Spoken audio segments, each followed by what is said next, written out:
Hey guys, welcome back to the Love Well Project. This will be our last week. We started out with studying and talking about loving God above all else, and then taking care of yourself so you can love others effectively and well. And then we went into talking about loving your husband well, loving your children well, and last week we talked about loving your girlfriends well. This week we're going to talk about loving the least of these well. And I don't know about you, but I tend to always side with the underdog. If there's a sports team that's not favored to win, I'll root for them. If there is a character in a movie that's being picked on, I'm always there rooting for that character to rise up.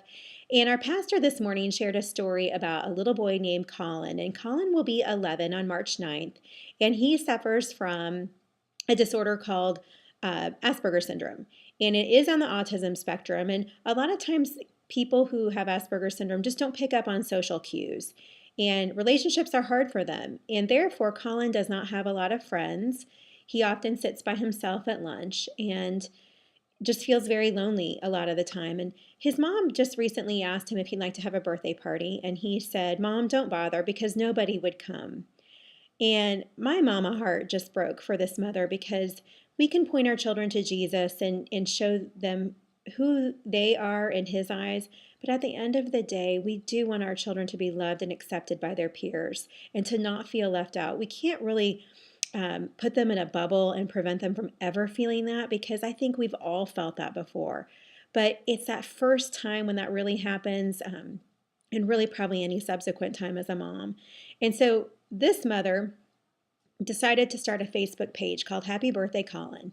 And she had intended for those who love him to write affirmations and words of encouragement to Colin, and that she would share whatever people had written to him on March 9th on his birthday. Well, this page has gone viral, and currently there are 2 million people who have liked it, and people he doesn't even know are writing to him. In addition, there are also gifts being sent to him and many, many cards. And the parents are just completely shocked because that was not their original intent at all. But I love the encouragement of, we hear so much negativity in our society, and to me that just shows that the human spirit is still there and we still want to take care of each other.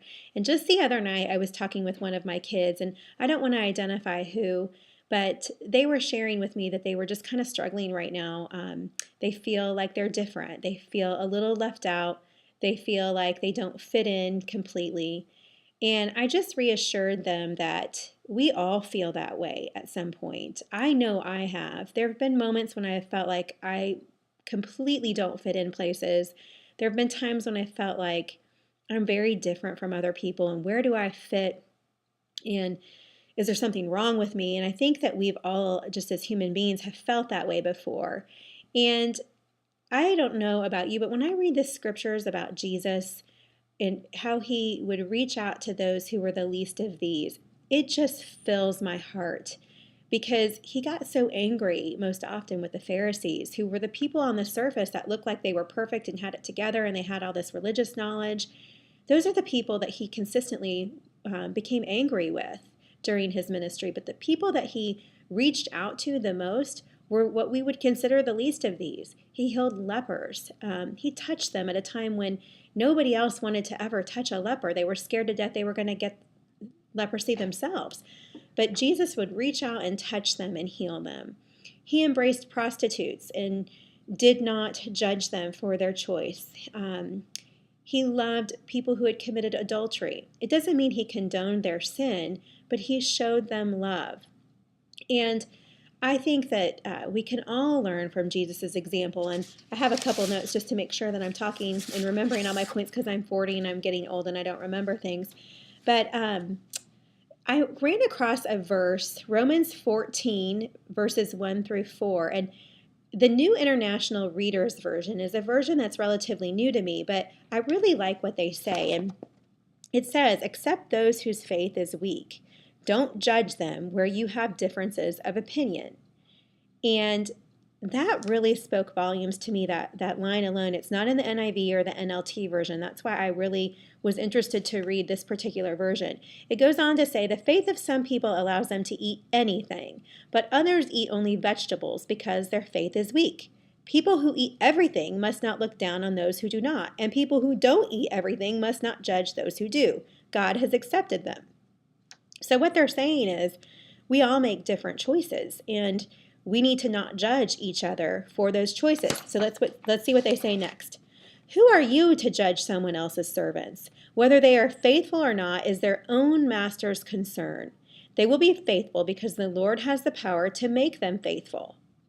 Some people considered one day to be more holy than other. Others think all days are the same. Each person should be absolutely sure in his own mind.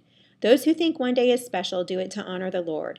Those who eat meat do it to honor the Lord. They give thanks to the Lord. Those who don't eat meat do it to honor the Lord.